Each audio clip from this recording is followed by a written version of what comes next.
అందరికీ నమస్కారం. TET aspirants అందరికీ కూడా నా యొక్క ఆల్ ది బెస్ట్.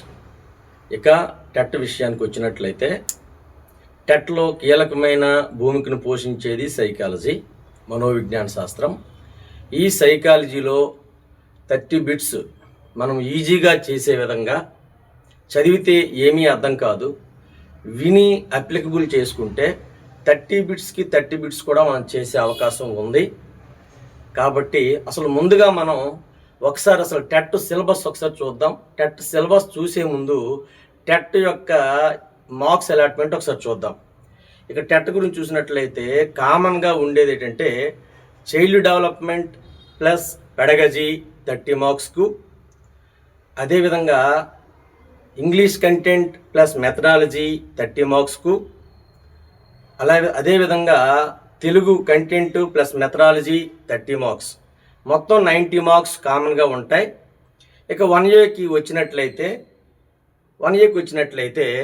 అక్కడ మనకు మ్యాథమెటిక్స్ కంటెంట్ ప్లస్ మెథడాలజీ కలిపి 30 మార్క్స్కు, ఈవీఎస్లో సైన్స్ సోషల్ ఉంటాయి కాబట్టి ఈవీఎస్లో ఉన్న సైన్స్ కంటెంట్ ప్లస్ మెథడాలజీ 15 మార్క్స్కు, అదేవిధంగా ఈవీఎస్లో ఉన్న social content plus methodology 15 marks. ఈ మొత్తం ఇవి 60 మార్క్స్, అవి 90 మార్క్స్, ఈ 60 మార్క్స్, టోటల్ 150 మార్క్స్కి మనకు పేపర్ ఉంటుంది. ఇందులో మనం ఈజీగా కంటెంట్ అంతా చేయగలుగుతాం. ఇక సైకాలజీకి వచ్చేటప్పటికి అప్లికబుల్ చేసుకోలేక ఒకటో రెండో పోతూ ఉంటాయి. కానీ ఆ విధంగా కూడా అవ్వకుండా చక్కగా మనం 30 మార్క్స్కి 30 సంపాదించుకునే విధంగా మనం ప్లాన్ చేసుకోవాలి. ఇక విషయానికి వస్తే, మనం సబ్జెక్ట్లోకి వెళ్ళినట్లయితే సైకాలజీ సిలబస్ ఒకసారి చూసినట్లయితే, సైకాలజీలో మనకి సిలబస్లో మొదట చూసినట్లయితే మనకి డెవలప్మెంట్, గ్రోత్ అండ్ డెవలప్మెంట్, పెరుగుదల వికాసం, అదేవిధంగా లెర్నింగ్ అభ్యసనం, మూర్తిమత్వం పర్సనాలిటీ, అదేవిధంగా ఇంటెలిజెన్స్ ప్రజ్ఞ, మనకి ముఖ్యంగా ఉన్న ఎక్కువగా మనకి అందులో నుంచి ఎక్కువ స్కోరింగ్ వస్తుంది.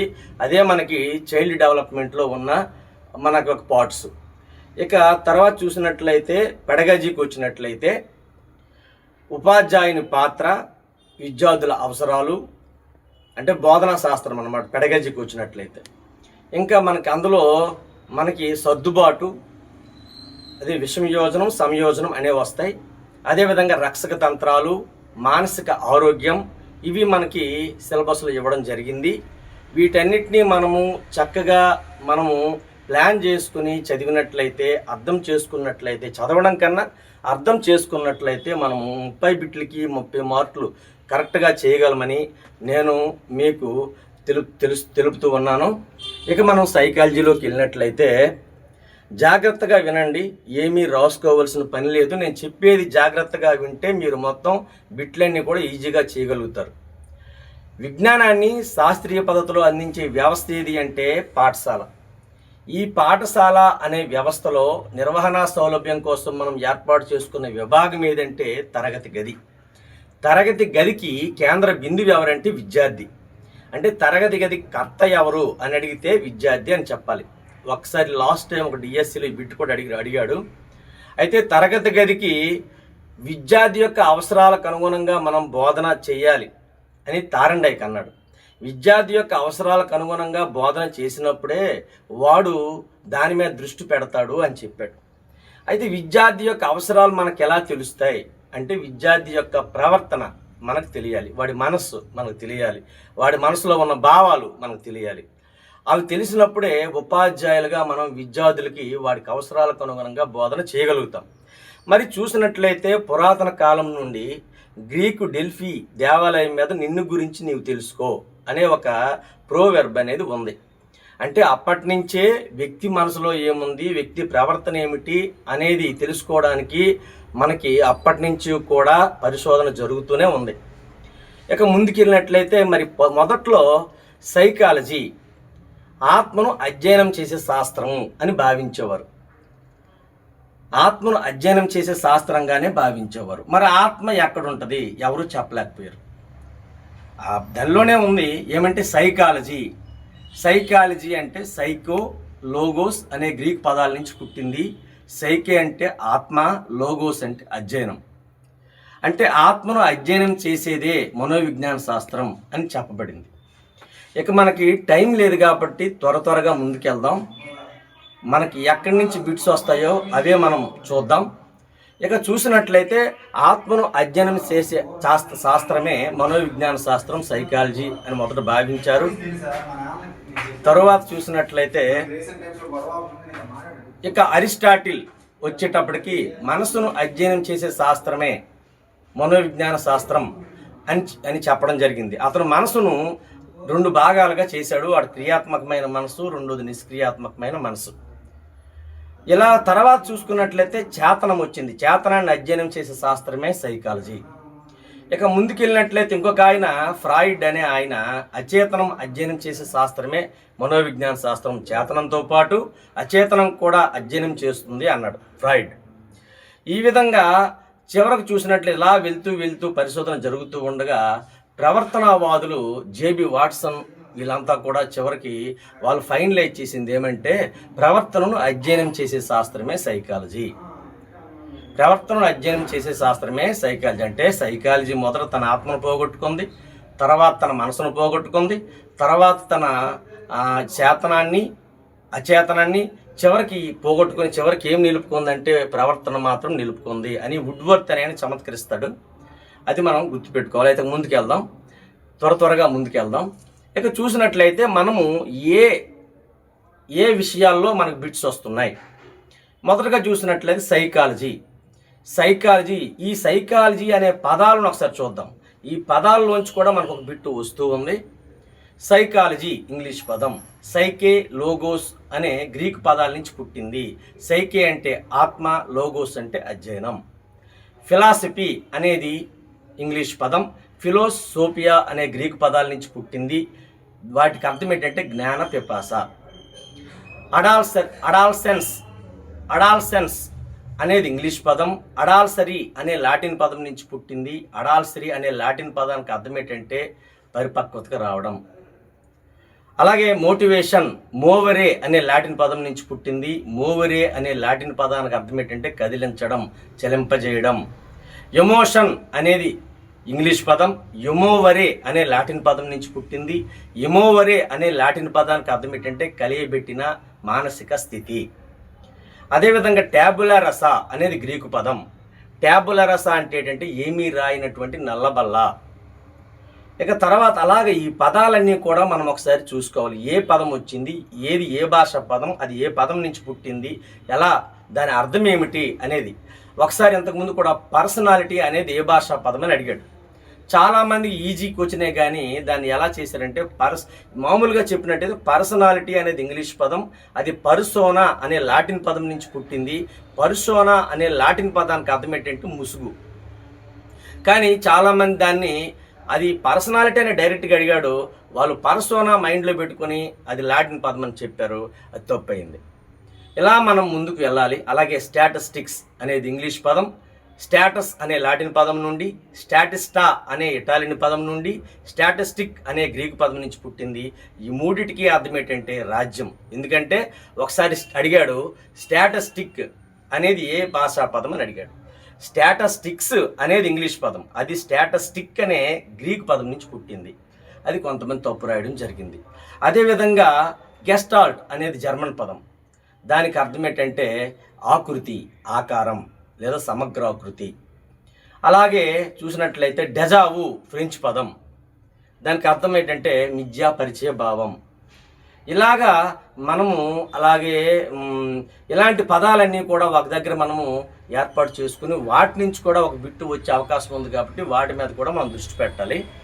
ఇక రెండవది చూసినట్లయితే ఇంకో విషయం చూసినట్లయితే మనకి 1879లో లీప్జిగ్ అనే నగరంలో విల్హెల్మ్ వూంట్ అనే జర్మనీ శాస్త్రవేత్త ఈ యొక్క మనోవిజ్ఞాన శాస్త్రం మీద ప్రయోగం చేశాడు.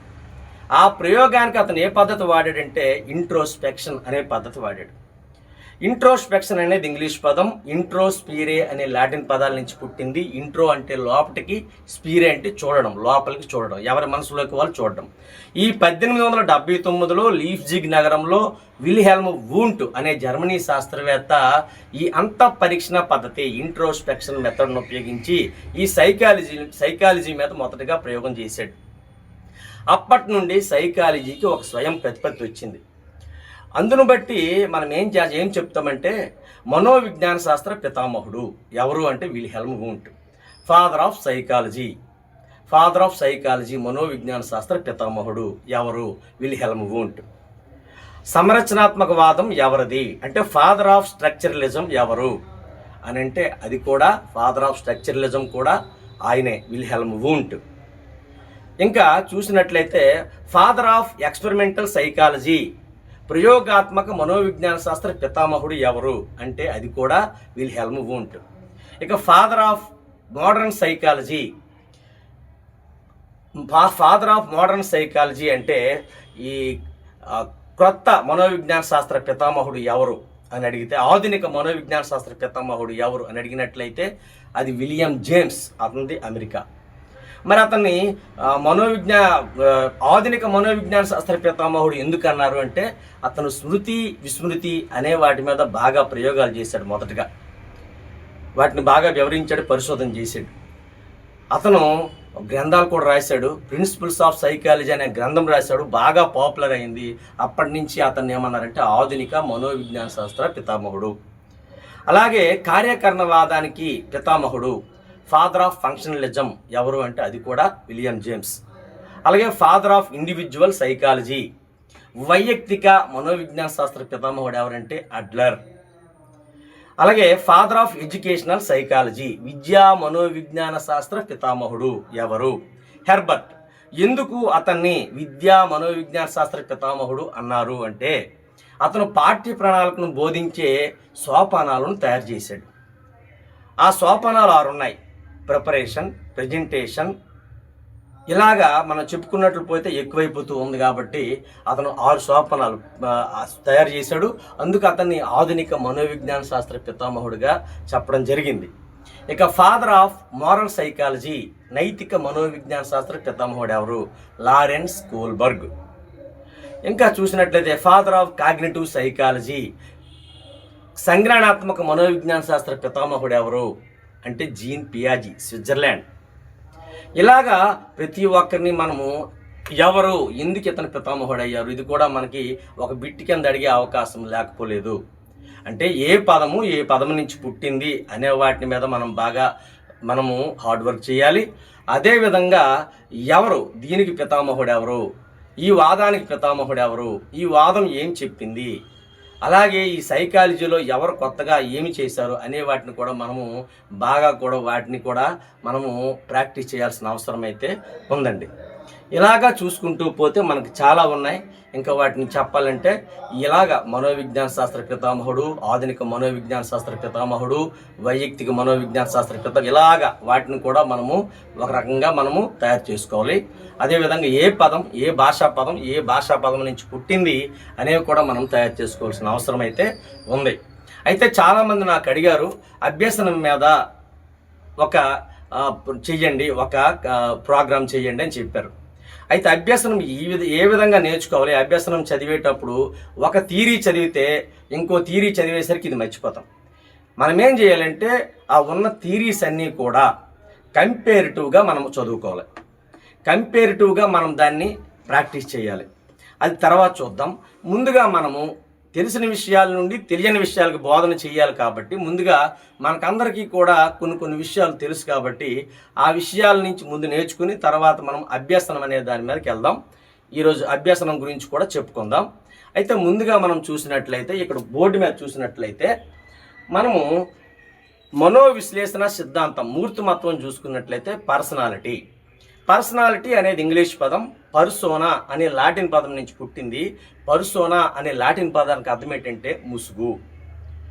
అయితే దీన్ని పర్సనాలిటీ అంటే ఆల్రౌండ్ డెవలప్మెంట్. ఈ పర్సనాలిటీలో మనకి ఒక వ్యక్తి ఫాదర్ ఆఫ్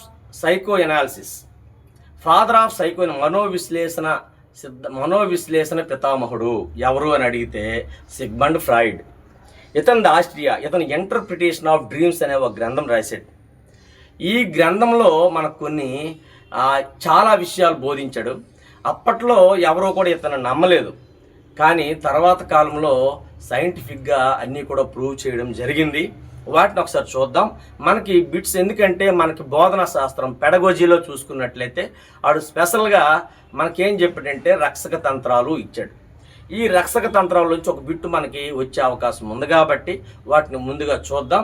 మనం రక్షక తంత్రాల గురించి చూద్దాం. ఇక్కడ రక్షక తంత్రాలు డిఫెన్స్ మెకానిజమ్స్ అనేవి చూసినట్లయితే వీటిని ఫ్రాయిడ్ అనేవాడు ప్రవేశపెట్టడం జరిగింది.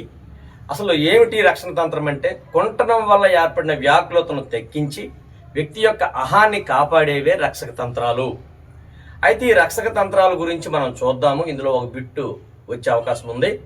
మొదటగా చూసినట్లయితే అసలు రక్షక తంత్రాలు కొన్ని ఇంపార్టెంట్ మనం చూద్దాం. రేషనలైజేషన్ హేతుకీకరణ, డిస్ప్లేస్మెంట్ విస్థాపనం, రిప్రెషన్ దమనం, ప్రొజెక్షన్ విక్షేపణం, ఫ్యాంటసీ స్వైరకల్పన, కాంపెన్సేషన్ పరిహారం, రిగ్రెషన్ ప్రతిగమనం, అలాగే ఐడెంటిఫికేషన్ తాదాత్మీకరణం, విత్డ్రాల్ ఉపసంహరణ, రియాక్షన్ ఫార్మేషన్ ప్రతిచర్య నిర్మితి, సింపతిజం సానుభూతి, సబ్లిమేషన్ ఉదాత్తీకరణము. ఇవి మనకి బాగా ఇంపార్టెంట్. ఇవి ఒకసారి చూద్దాం. ఇక్కడ చూసినట్లయితే రేషనలైజేషన్ హేతుకీకరణం అంటే ఏంటంటే వ్యక్తి తనను తాను సమర్థించుకోవడం, తన చేసిన తప్పును సమర్థించుకోవడం. మనకు అప్లికేషన్ బిట్ ఏ విధంగా వస్తుంది? 10వ తరగతి ఫెయిల్ అయిన విద్యార్థి 10వ తరగతి పాస్ అయితే నాకేమైనా పెద్ద ఉద్యోగం ఇస్తారా అని తనను తాను సమర్థించుకోవడంలో ఇమిడి ఉన్న రక్షక తంత్రం ఏది అని అంటే రేషనలైజేషన్. అందని ద్రాక్ష పళ్ళు పుల్లనా అని నక్క అన్నది. అది కూడా నక్క అందని ద్రాక్ష పళ్ళు పుల్లనా అన్నది కూడా అది కూడా దేనికి వర్తిస్తుంది అంటే ఈ యొక్క హేతుకీకరణ రేషనలైజేషన్. అంటే వ్యక్తి తనను తాను సమర్థించుకుంటాడు, తప్పు చేసి సమర్థించుకోవడం. ఇది ఏ రకమైన బిట్ ఇచ్చినా మనం అప్లికేషన్ చేసుకోగలగాలి. ఇక సెకండ్ డిస్ప్లేస్మెంట్ విస్థాపనం. ఒకరి మీద కోపతాపాలను ఇంకొకరి మీద చూపించడాన్ని విస్థాపనం డిస్ప్లేస్మెంట్ అంటాం. ఈ డిస్ప్లేస్మెంట్ అనేటప్పటికీ విస్థాపనం అనేటప్పటికీ ఒక ఎగ్జాంపుల్ చూద్దాం. పరీక్ష బాగా రాయలేని విద్యార్థి ఇంటికి వచ్చి తన తమ్ముడి మీద చిరుబుర్రులాడడం అనేది అది ఏ రకమైన రక్షక తంత్రం అడిగితే అది విస్థాపనం డిస్ప్లేస్మెంట్. సుబ్బారావు ఒక ఎగ్జాంపుల్ చూద్దాం. సుబ్బారావు అనే వ్యక్తి ఒక ఆఫీసులో పనిచేస్తున్నాడు. అతని బాస్ తిట్టాడు. అతను ఇంటికి వచ్చి ఎవరిని తిడతాడు? వాళ్ళ ఆవిడని తిడతాడు. వాళ్ళ ఆవిడ ఏమంటది? ఎలా తిడతాడు? ఇండైరెక్ట్గా. ఎలాగా? సుబ్బారావు ఇంటికి వచ్చి ఈ యొక్క పప్పులో ఉప్పు ఎక్కువైందని తిడతాడు. ఆమె ఏం చేస్తుంది? తన పిల్లాడిని ఒరే వెధవా అని కొడుతుంది. ఈమె ఈ సుబ్బారావు గారి మీద కోపం అనేది ఎవరి మీద చూపిస్తుంది? వాళ్ళ పిల్లాడి మీద చూపిస్తుంది.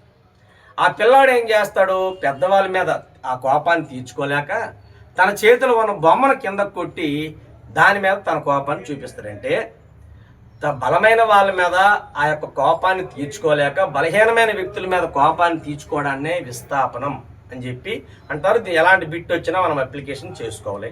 ఇక మూడోది చూసినట్లయితే ప్రొజెక్షన్ ప్రక్షేపణం. ఒక వ్యక్తి తన భావాలను, ఆలోచనలను, తన తప్పులను ఇతరులకు ఆపాదించడాన్ని మనం ఏమంటామంటే ప్రొజెక్షన్ ప్రక్షేపణము అంటాం. ఈ ప్రక్షేపణకు మనం ఎగ్జాంపుల్ చూసుకున్నట్లయితే తన తప్పులన్నింటి కూడా ఇతరులకు ఆపాదిస్తాడు. ఒక ఎగ్జాంపుల్ చూద్దాం, ఒక అప్లికేషన్ బిట్ చూద్దాం. పరీక్ష బాగా రాయలేకపోయిన విద్యార్థి, మ్యాథ్స్ పరీక్ష బాగా రాయలేకపోయిన విద్యార్థి, మ్యాథ్స్ టీచర్ నాకు బాగా చెప్పలేదు కాబట్టి నేను బాగా రాయలేకపోయాను అని అనడంలో ఇమిడి ఉన్న రక్షక తంత్రం ఏది అని అడిగితే అదేమవుద్ది అంటే ప్రొజెక్షన్ ప్రక్షేపణం. ఇక నాలుగోది చూద్దామండి. రిప్రెషన్ దమనం. కావాలని మర్చిపోవడం. కావాలని మర్చిపోవడాన్ని ఏమంటామంటే దమనం అంటాం. ఇక్కడ మనకి ఒక పాయింట్ వస్తుంది, అచేతనం అనే మాట వస్తుంది. అచేతనం అంటే మన జీవితంలో మనకిష్టం లేని విషయాలు కానీ, మన జీవితంలో మనల్ని బాధ పెట్టే విషయాలు కానీ మన మనసులో ఉన్న అచేతనం అనే భాగానికి నెట్టేస్తాం. ఆ అచేతనం అనే భాగానికి నెట్టేసిన విషయాలు మనము ఎప్పుడు గుర్తుకు తెచ్చుకోం, కానీ కొన్ని సందర్భాల్లో కొన్ని విధాలుగా బయటపడుతూ ఉంటాయి. అయితే దమనం అంటే ఏమిటి, రిప్రెషన్ అంటే ఏమిటి అంటే కావాలని మర్చిపోవడం. మన జీవితంలో జరిగిన సంఘటనలు, ఎన్నంత బాధాకరమైన సంఘటనలు మనము మన అచేతనంలోకి నెట్టేసి కావాలని మర్చిపోవడాన్ని మనం ఏమంటామంటే రిప్రెషన్, దమనం అని చెప్పి అంటాం. తరగతి గదిలో ఉపాధ్యాయుడు విద్యార్థిని దండించడం వల్ల విద్యార్థి ఆ విషయాన్ని తన అచేతనంలోకి నెట్టేసి, మనసులో ఉన్న అచేతనంలోకి నెట్టేసి అతను మర్చిపోయి హ్యాపీగా ఉన్నాడు అనే దానిలో ఇమిడి ఉన్న రక్షక తంత్రం ఏది అని అడిగితే మనము దమనం, రిప్రెషన్ చెప్పొచ్చు. ఇక దాని తర్వాత చూసుకున్నట్లయితే ఫ్యాంటసీ, స్వైర కల్పన, పాట కళలు కనడం. కష్టపడని వ్యక్తి తను పెద్ద ఆఫీసర్ అయినట్లుగా పగటి కళలు కంటూ ఊహాలోకంలో విహరిస్తున్నాడు. అంటే ఊహాలోకంలో విహరించడాన్ని ఏమంటామంటే ఫ్యాంటసీ. అది మనకి స్వైర కల్పన. ఇక తర్వాత చూసుకున్నట్లయితే కాంపెన్సేషన్, పరిహారం. ఒక రంగంలో రాణించలేని వ్యక్తి వేరే రంగాన్ని ఎన్నుకొని ఆ రంగంలో రాణించగలగడాన్ని ఏమంటామంటే పరిహారం, కాంపెన్సేషన్. ఒక ఎగ్జాంపుల్ చూద్దాం. రమణ మహర్షి చదువులో వెనుకబడ్డ రమణ మహర్షి తర్వాత కాలంలో పెద్ద మహర్షిగా అతను ఎదిగాడు. దీనిలో ఇమిడి ఉన్న రక్షక తంత్రం ఏది అని అడిగితే మనం ఏం చెప్పాలంటే ఈ యొక్క కాంపెన్సేషన్, పరిహారం. అదేవిధంగా సచిన్ టెండూల్కర్ చదువులో రాణించలేక క్రికెట్లో రాణించడం అనేది కూడా దేనికి ఎగ్జాంపుల్ అంటే ఈ యొక్క కాంపెన్సేషన్కి ఎగ్జాంపుల్గా చెప్పొచ్చు. తర్వాత రిగ్రెషన్, ప్రతిగమనం. అంటే పెద్ద వ్యక్తులు కొన్ని సందర్భాల్లో చిన్న పిల్లల్లాగా ప్రవర్తిస్తూ ఉంటారు. సుబ్బారావు తన కుమారుడు చనిపోయినప్పుడు చిన్న పిల్లాడిలా వెక్కి ఏడ్చాడు. అలాగే ప్రధానోపాధ్యాయుడు తరగతి ఉపాధ్యాయున్ని మందలించినప్పుడు బాధపడుతూ వెక్కి ఏడవడంలో ఇమిడి ఉన్న రక్షక తంత్రం ఏది అని అడిగితే మనం ఏం చెప్పాలంటే ప్రతిగమనం. ఇక దాని తర్వాత చూసినట్లయితే మనకి ఐడెంటిఫికేషన్, తాదాత్మీకరణం. ఈ తాదాత్మీకరణం చూసినట్లయితే తాను సాధించలేని విషయాలను తన బంధువులు ఎవరైనా సాధించినట్లయితే తానే సాధించినట్లు భావించడాన్ని ఏమంటాము అంటే తాదాత్మీకరణం, ఐడెంటిఫికేషన్. ఈ తాదాత్మీకరణకు ఒక ఎగ్జాంపుల్ చెప్పాలంటే డాక్టర్ కాలేకపోయిన వ్యక్తి తన కుమారుడు డాక్టర్ అయినప్పుడు తనే డాక్టర్ అయినట్టుగా భావించి ఆ విధంగా గర్వపడడంలో ఇమిడి ఉన్న రక్షక తంత్రం ఏది అని అడిగితే మనం ఏం చెప్పాలంటే ఐడెంటిఫికేషన్, తాదాత్మీకరణం. ఇక తర్వాత చూసినట్లయితే విత్డ్రాల్ అంటే ఏమంటే ఉపసంహరణ అంటే వ్యాకులత కలిగించే పరిస్థితుల నుండి వ్యక్తి తప్పించుకోవడాన్ని ఏమంటామంటే ఉపసంహరణ అంటాం. ఈ ఉపసంహరణకి ఒక ఎగ్జాంపుల్ చూసినట్లయితే పరీక్షకు బాగా చదవని విద్యార్థి ఆ పరీక్షకు హాజరవ్వకుండా ఉండిపోవడంలో ఇమిడి ఉన్న రక్షక తంత్రం ఏది అని అడిగితే మనం ఏం చెప్పాలంటే ఉపసంహరణ. అంటే పరీక్షకి ఇంకా వెళ్ళడు, ఆ రకంగా అది ఉపసంహరణ. ఇక తర్వాత చూసుకున్నట్లయితే సానుభూతి, సింపతిజం. సానుభూతి అంటే ఒక ఎగ్జాంపుల్ చూద్దాం. హోంవర్క్ చేయని విద్యార్థి ఎందుకురా నువ్వు హోంవర్క్ చేయలేదు అని అడిగితే నాకు నిన్నంతా జ్వరంగా ఉండడం వల్ల నేను చేయలేకపోయాను అనడంలో ఇమిడి ఉన్న రక్షక తంత్రం ఏది అని అడిగితే అది సింపతిజం. అంటే తను తప్పు చేసినప్పటికీ ఆ వ్యాకులత తను భరించకుండా ఏదో ఒక సాకు చెప్పి అతను ఉపశమనం పొందడం, ఇతరుల యొక్క సాంత్వనం పొందడం అనేది ఏమంటామంటే సింపతిజం, సానుభూతి అంటాం. ఇక తర్వాత రియాక్షన్ ఫార్మేషన్ అంటే బహిర్గత ప్రవర్తన అంతర్గత ప్రవర్తనకు విరుద్ధంగా ఉండడాన్ని ఏమంటామంటే రియాక్షన్ ఫార్మేషన్. బహిర్గత ప్రవర్తన అంటే మనం బయటికి మాట్లాడేది, అంతర్గత ప్రవర్తన అంటే మన మనసులో ఉన్న అచేతనంలో ఉన్న ప్రవర్తన. అంటే బహిర్గత ప్రవర్తన, అచేతన ప్రవర్తన విరుద్ధంగా ఉండడాన్ని ఏ రక్షతంత్రం అంటామంటే రియాక్షన్ ఫార్మేషన్, ప్రతిచర్య నిర్మితి. ఈ ప్రతిచర్య నిర్మితికి ఒక ఎగ్జాంపుల్ చెప్దాం. ఏమంటే దీనికి ఒక దానం చేయడం ఇష్టం లేని వ్యక్తి నాకు ఎక్కువగా దానం చేయాలని ఉంది అని ప్రచారం చేసుకోవడంలో ఇమిడి ఉన్న రక్షక తంత్రం ఏది అని అడిగితే అది మనం రియాక్షన్ ఫార్మేషన్, ప్రతిచర్య నిర్మితిగా చెప్పచ్చు. ఇక తర్వాత లాస్ట్ ఏంటంటే సబ్లిమేషన్. సబ్లిమేషన్ అంటే ఉదాత్తీకరణం. ఈ ఉదాత్తీకరణం అంటే ఏమంటే ప్రేమలో విఫలమైన వ్యక్తి కవితలు రాయడం ద్వారా తన యొక్క కోరికల్ని సంతృప్తి పరుచుకోవడాన్ని ఏమంటామంటే ఉదాత్తీకరణం. అంటే సంఘ ఆమోదయోగ్యం కాని విషయాలని మనసులో పెట్టుకొని వాటిని సంఘ ఆమోదయోగ్య రీతుల్లో తీర్చుకోవడాన్ని ఏమంటాము అంటే ఉదాత్తీకరణం అని చెప్పి అంటాము. ఇలాగా మనకి ఈ రక్షక తంత్రాల్లో మనకు ఒక బిట్ వచ్చే అవకాశం ఉంది. ఒక్కసారి చూద్దాం. ఫస్ట్ చూసినట్లయితే రేషనలైజేషన్ అంటే సమర్థించుకోవడం. డిస్ప్లేస్మెంట్ విస్థాపనం అంటే ఏమంటే ఒకరి మీద కోపాన్ని ఇంకొకరి మీద చూపించడం. ప్రొజెక్షన్ ప్రక్షేపణం అంటే మన భావాలు, మన ఆలోచనలు ఇతరులకు ఆపాదించడం. అలాగే రిప్రెషన్ దమనం, కావాలని మర్చిపోవడం. ఫ్యాంటసీ ఊహించుకోవడం, పకట కలలు కనడం. కాంపెన్సేషన్ పరిహారం అంటే ఒక రంగంలో రాణించలేని వ్యక్తి మరొక రంగాన్ని ఎన్నుకుని ఆ రంగంలో రాణించడం. అలాగే రిగ్రెషన్ అంటే ప్రతిగమనం. పెద్ద వ్యక్తులు కొన్ని సందర్భాల్లో చిన్న పిల్లల్లాగా బాధపడడం. ఐడెంటిఫికేషన్ తాదాత్మీకరణం అంటే తను సాధించలేనివి తన సంబంధికులు ఎవరైనా సాధించినట్లయితే తానే సాధించినట్లు భావించడం. విత్డ్రాల్ ఉపసంహరణ అంటే వ్యాకులత కలిగించే పరిస్థితుల నుండి తప్పించుకోవడం. సింపతిజం సానుభూతి అంటే చేసిన తప్పుకి ఏదో అబద్ధం చెప్పి వారి యొక్క అభిమానాన్ని పొందడం. అలాగే రియాక్షన్ ఫార్మేషన్ ప్రతిచర్య నిర్మితి అంటే మనం బయటకు మాట్లాడే మాటలు లోపటి నుంచి వచ్చేవి కాకుండా లోపట ఒకటి బయట ఒకటి మాట్లాడడం. సబ్లిమేషన్ ఉదాత్తీకరణం సంఘ ఆమోదయోగ్యం కాని విషయాలని సంఘ ఆమోదయోగ్య రీతుల్లో తీర్చుకోవడం, అది సబ్లిమేషన్ ఉదాత్తీకరణం. ఈ విధంగా మనకి ఈ ఫ్రాయిడ్ మనకి ఇచ్చిన రక్షక తంత్రాలు ఉన్నాయి. వీటి మీద మనకు బిట్ వచ్చే అవకాశం కూడా లేకపోలేదు. ఇక చూసినట్లయితే రెండవదిగా చూద్దాం.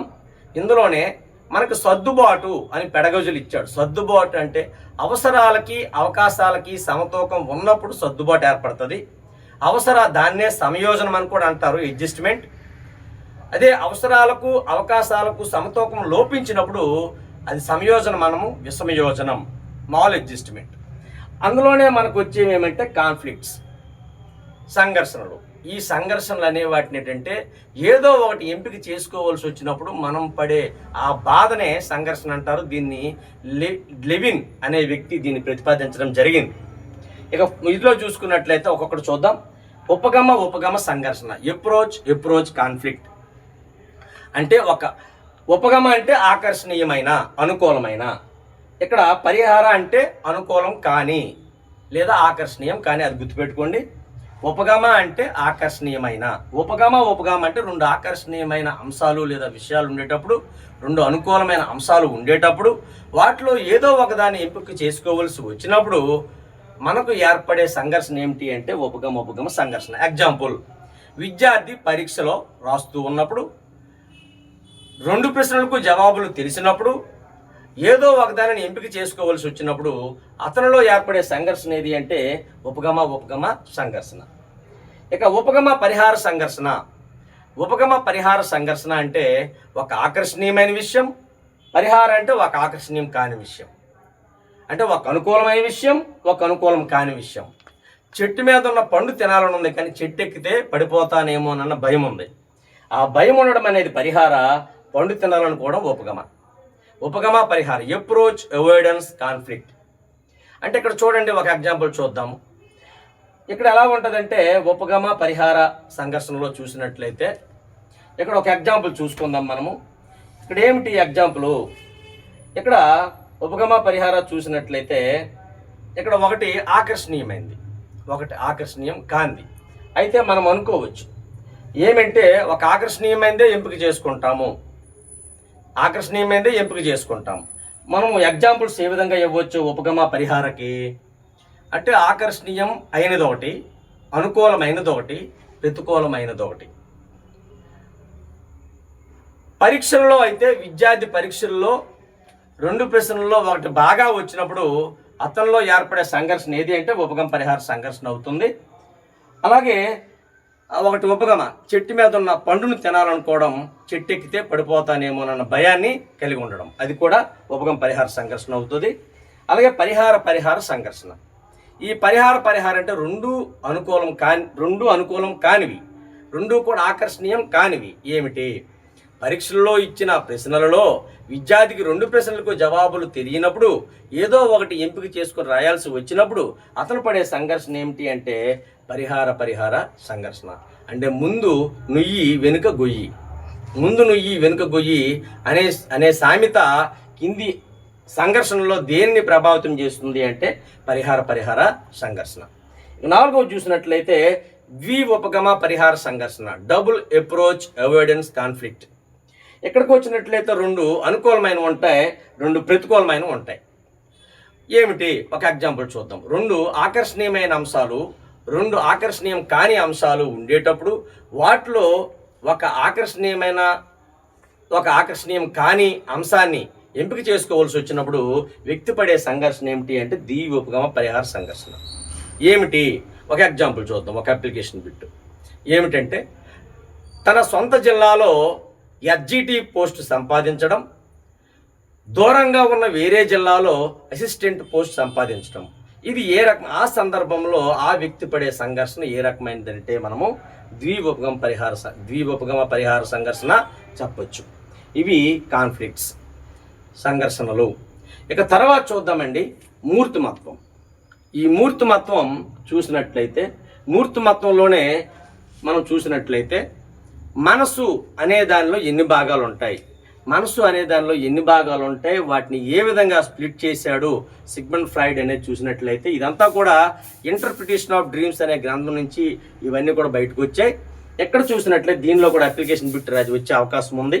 ఏ విధంగా చూసినట్లయితే ఇక్కడ మూర్తిమత్వం లేదా మనసుని 3 భాగాలు చేశాడు.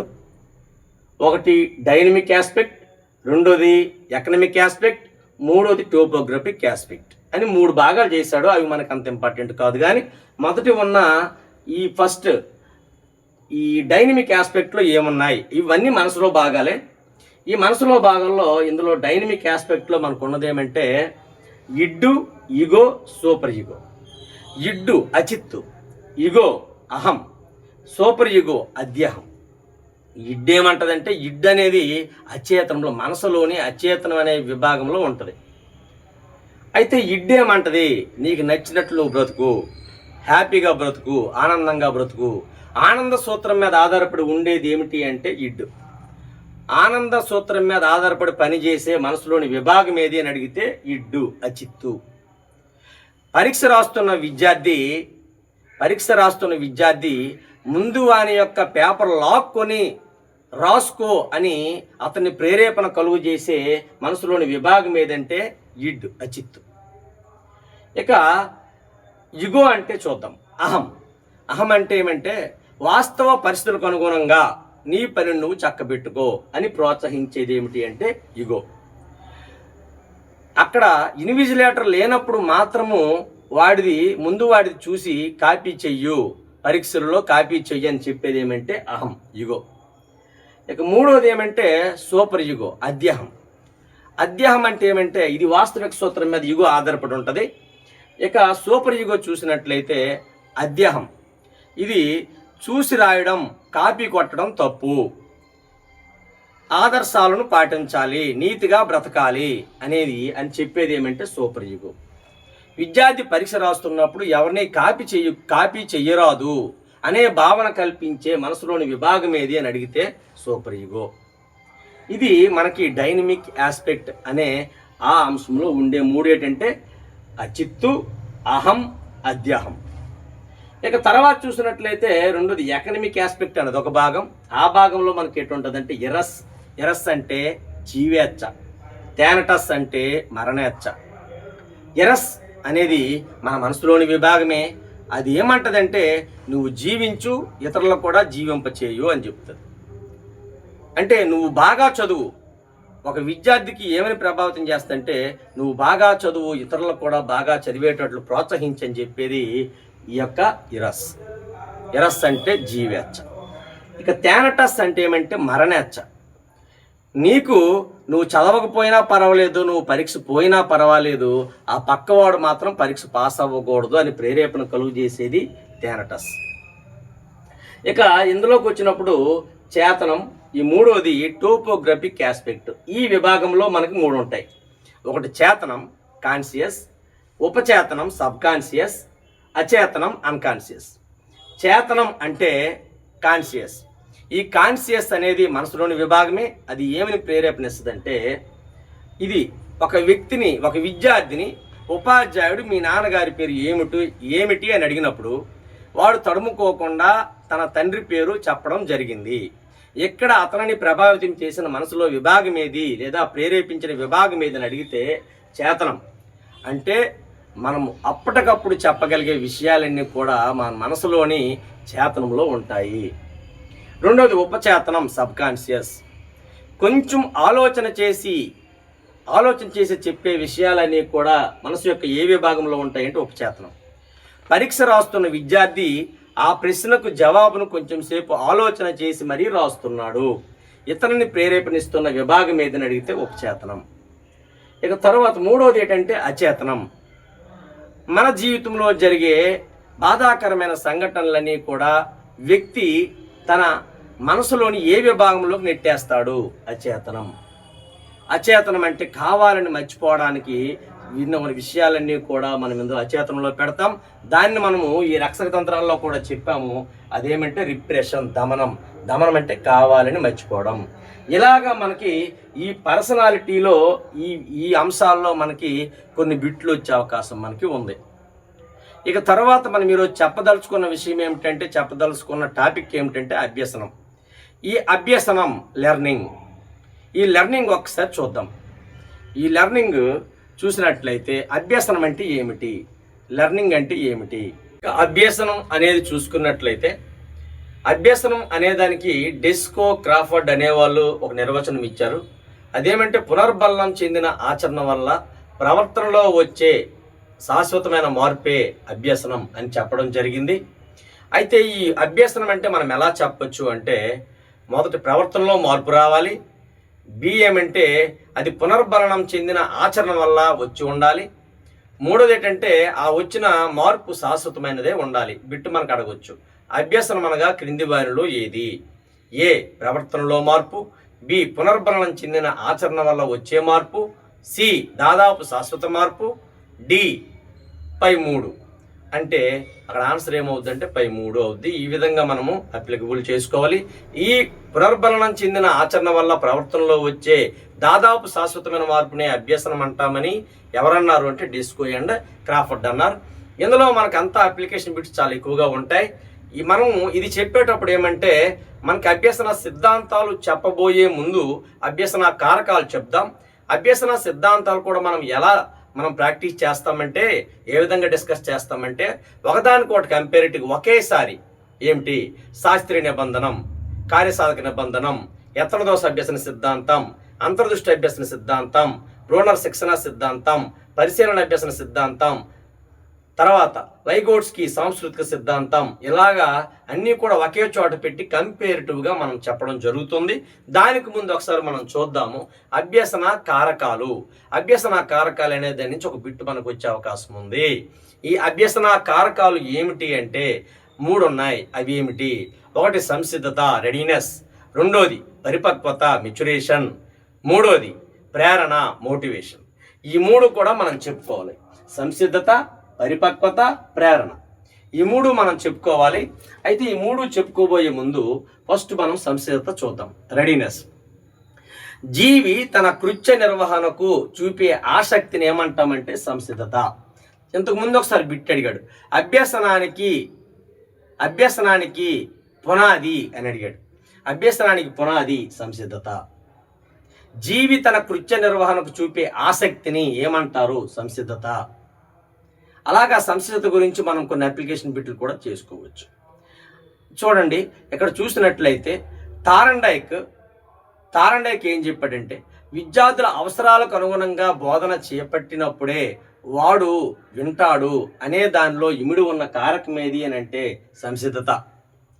అలాగే హెర్బర్ట్, విద్యా మనోవిజ్ఞాన శాస్త్ర పితామహుడు ఎవరంటే హెర్బర్ట్. అతను జర్మనీ. అతను పాఠ్య ప్రణాళికను రూపొందించే సోపానాలను తయారు చేశాడు. అవి ఏమిటి?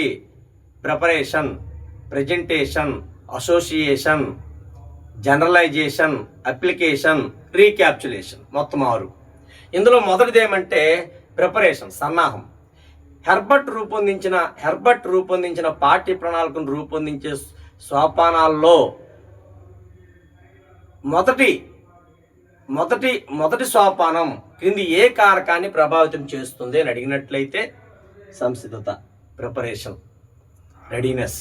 అంటే సన్నాహం అనేది మన దేనికి గుర్తంటే సంసిద్ధతకి. అలాగే తారండైక్ ఏమన్నాడంటే, విద్యార్థులకు అవసరాలకు అనుగుణంగా బోధన చేపట్టాలి అన్నదానిలో ఇముడు ఉన్న కారకమన్నా ఏదంటే సంసిద్ధత. ఇలాగా సంసిద్ధత మనం ఒక అప్లికేషన్ బిట్ చెప్పుకోవచ్చు.